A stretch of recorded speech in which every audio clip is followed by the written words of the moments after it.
This part passed every single NASCAR inspection. 2 days later, officials cut it out of the car with a saw. Here's why a legal part got destroyed anyway. May 9, 1997, Talladega. 2 days before the rain delayed Winston 500. Jeff Burton's Roush Racing Ford rolled through inspection. NASCAR checked it against all 4 of its official templates, 1 running the full length of the car, and 3 more fitted across the roof, at the front, center, and rear. It passed every one of them. And NASCAR's own inspectors still looked at that roof and said it was unlike anything they'd seen on a superspeedway car before. 4 templates, all passed. So what did NASCAR actually see that the templates didn't catch? It wasn't a measurement. It was a shape, a roofline that looked wrong the moment someone actually looked at it directly, instead of only checking it against a template built to catch something else entirely. To understand why NASCAR reacted the way it did, you have to understand what was actually hidden inside that roofline and how recently the sport had learned why it mattered. In 1993, 2 crashes forced NASCAR's hand.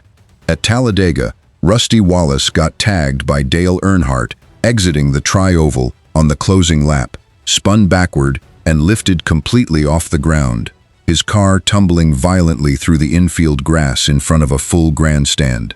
Months later, at Michigan, Johnny Benson Jr. went airborne in nearly the same way.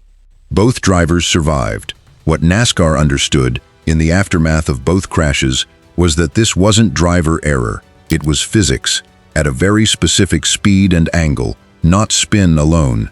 A stock car is shaped to manage airflow moving in one direction, nose to tail. Spin that same car sideways at 190 plus miles an hour, and air moving over the roof separates from the surface and pushes upward against the car's underside like a wave breaking the wrong way, turning the roof, for a few violent seconds, into something closer to an accidental wing.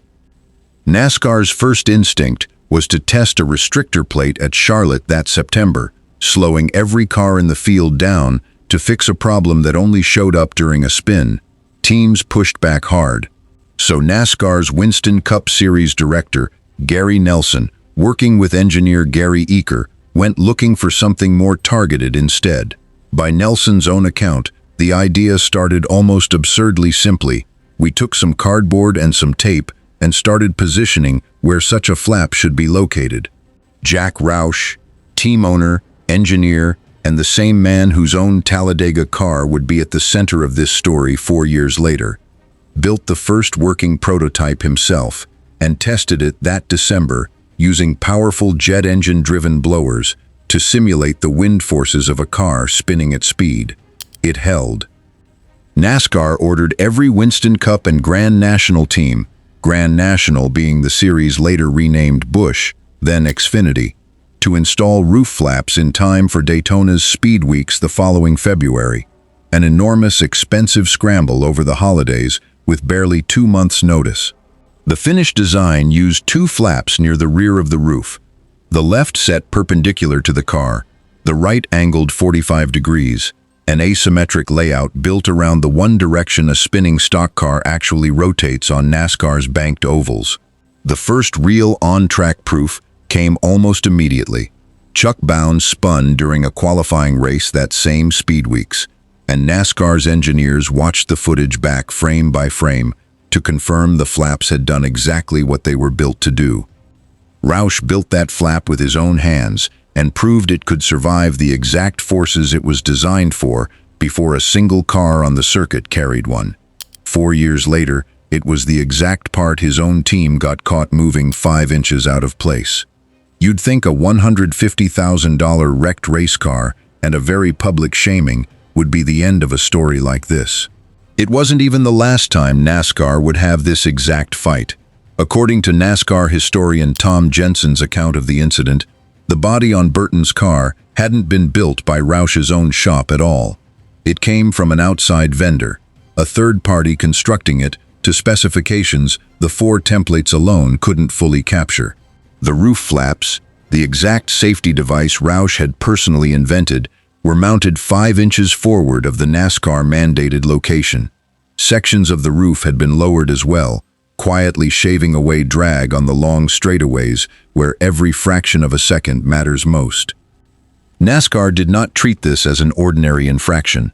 Officials in the garage at Talladega took the car apart and cut the roof off entirely, destroying it on the spot. One garage veteran who was there joked afterward, as color, not confirmed, quote, that now everyone knew where NASCAR's convertible division came from. NASCAR's Kevin Triplett, recently promoted from a public relations role into director of operations, gave reporters the official reasoning. The fact is, we know the roof flaps work in the position they're supposed to be in. There's no way of knowing whether they would work or not on Burton's car, and that's a chance we're not willing to take. Crew chief Buddy Parrott was fined $20,000. Burton's team was forced onto a backup car and sent to the back of the field for the race 2 days later. Mark Martin won it. Roush's public record doesn't appear to include an explanation for why his own team's roof sat 5 inches out of place. NASCAR didn't wait for one. They already had their answer, and $150,000 worth of proof. Years later, Burton himself still remembered exactly how hard NASCAR came down. "Hell, they cut the roof off my car," he said. "Fined us big too." He said this in 2013, 16 years after his own car was destroyed. The same week, NASCAR confiscated roof flap spacers from 16 separate Cup teams and 15 more in the nationwide series, all in a single day, all for parts that weren't uniform to the ones NASCAR had issued. That same year, NASCAR rolled out enlarged Generation 6 roof flaps, bigger than any version before them, specified down to fractions of an inch, part of a steady progression of the device growing larger and more tightly defined every time the sport's body style changed. Nearly 2 decades after Burton's car got torn apart over 5 inches of misplacement, NASCAR was still treating this one part's exact dimensions as something worth policing across an entire field on the same afternoon. Asked whether the sport's patience with roof flap violations had softened at all, Burton didn't hesitate.